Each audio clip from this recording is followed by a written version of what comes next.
No, I definitely didn't grow up with money. My childhood actually wasn't very easy. My dad's family had money, but of course I was born to the black sheep.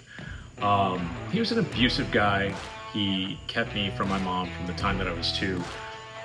We moved from place to place, school to school, so I never really had a solid home life. But I feel that there comes a time in every adult person's life where you have to realize that your parents are human and they did the best with what they had as far as tools are concerned. Maybe their parents didn't give them tools. And, you know, as stunted as he did the best with what he had in that toolbox. And I needed an escape from that, and that was animals. Horses and dogs. When I was little, we had friends in Palm Springs who had horses and a jumping mule, and I got to ride that mule from time to time. And then back home in LA on the weekends, my dad would take me to the pony rides in Griffith Park, and from then on, I was pretty much hooked. When I graduated junior high, I got my first horse, found her in a newspaper ad, and we boarded her at Circle K, which was in Burbank, right next to Griffith Park. And then one day, when we were on the trail, I saw these two magnificent horses. One was black, one was white. They both had a lot of hair. The black one had feathers, and it was just something out of like a fairy tale. And there was a man and a woman riding the horses, and we became friends with them. Kim Reeves, who was Keanu Reeves' sister, she was on Fine Arrow, the 17-2-man Andalusian Stallion, and her friend Tim Beals, who was a horse trainer at the Equestrian Center, which was right next door to where we boarded. He was on Hook, who I would later get to know really, really well. That moment changed everything, and then from then on, I was completely fascinated with the Baroque breeds. And today, here we are in Georgia on my own farm, working with P.R.E. horses and preparing them for the biggest test of their careers to date, and that is the national championships in Ocala, Florida. It's called Ibericon, and it is a two-part show. The first show is the American side, which is the IALAHA, International Andalusian Lusitano Horse Association. Then the second part falls onto the Once side, which is the Spanish side. So we will be there for 9 days, and we can't wait to see what happens. And I want to share this series with you. It's just about showing the raw truth of that journey, the grit, the chaos, the beauty. There's no filters, no gloss, just the reality of what it takes to get there. I'm Nick Phillips, and this is Unbridled.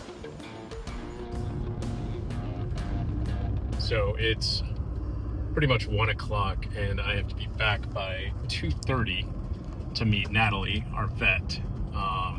We're gonna do health certificates, Coggins, and Red is going to get his hocks done since he's the senior of the group. I think he's about 10 or 11 years old now, so he needs to get those done about once a year before we go to a big show. So we are rushing to get hay and rushing to get back. I grew up in Los Angeles. Hollywood was the backdrop of my childhood. My dad worked for Motown Records, and I grew up a child actor.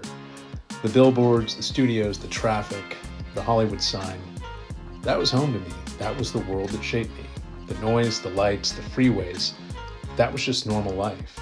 Then we moved from California to rural Ball Ground, Georgia. The shift was massive, from city speed to wide open quiet. And the real shock wasn't just Ball Ground, but Atlanta itself. After years in Los Angeles and visiting New York, the mindset here just felt different. Slower, more traditional, conservative. Not worse, just another world entirely.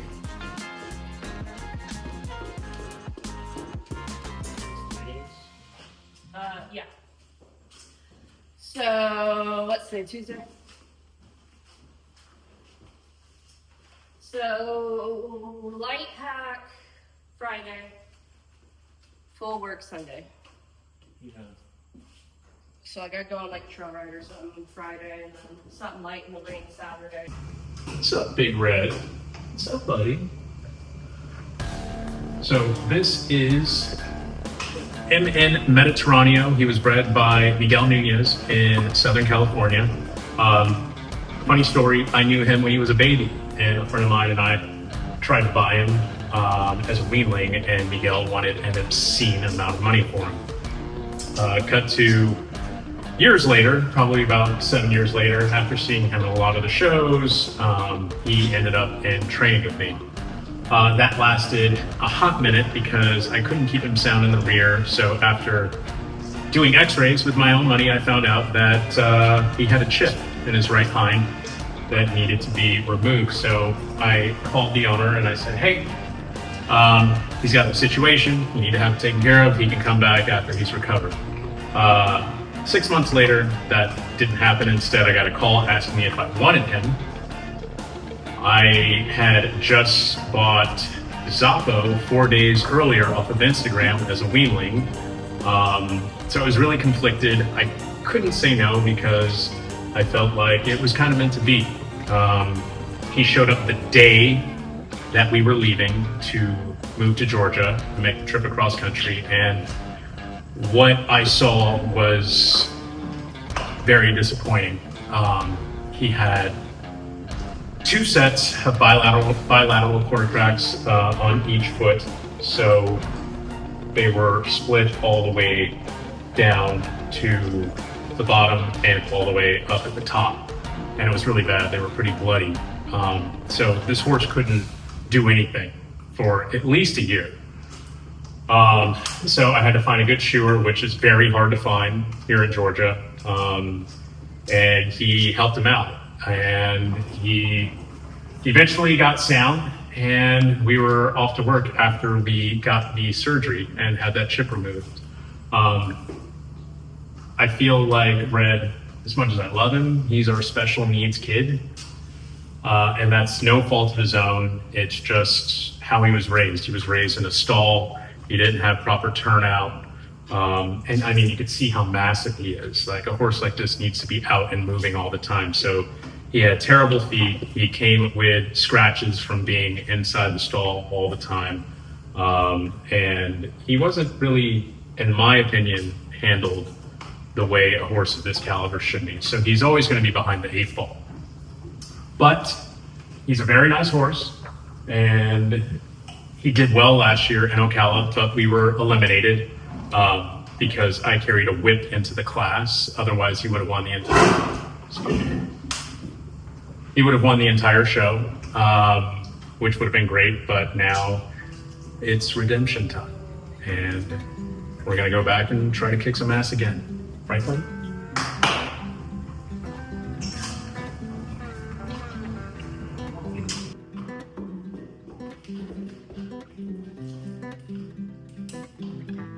This is Zappo, or Zapatero, RB. In Spanish, that means the shoemaker or cobbler. And he is 4 years old, and he is just the sweetest dude. I was looking for a colt in Spain. My friend Guillermo was helping me. He had actually trained a stallion of mine that I exported to Spain named Xerxes. And unfortunately, during COVID, due to financial hardship, I couldn't afford that horse anymore. So we sold him, and a year later, I was in the market again, and Guillermo was helping me look for horses, and I didn't really find anything that I liked, and I just happened to be on Instagram scrolling through horse videos, and I ran across this farm called Yaguara Valley Minor, and I messaged them because I like their horses, and asked them if they had any chestnut colts, and they sent me a video of this one, and I was like, that's the guy, that's the one. And so bought him as a weanling in 2021, and he stayed over in Spain until June of this year, and we brought him over, and we're excited for him to make his show debut at Ocala. Well, technically it's not his show debut, but it'll be his Spanish horse show debut. We did show at a dressage show a few weeks ago, and he won his class. Scored a 71.423, I believe, which was really great. And really proud of this guy and excited for his future. And next year we're going to try for the FEI 5-year-old championships, which are held in Chicago. So wish us luck. And last but not least, we have Evita. Evita is a very special 4-year-old P.R.E. bear.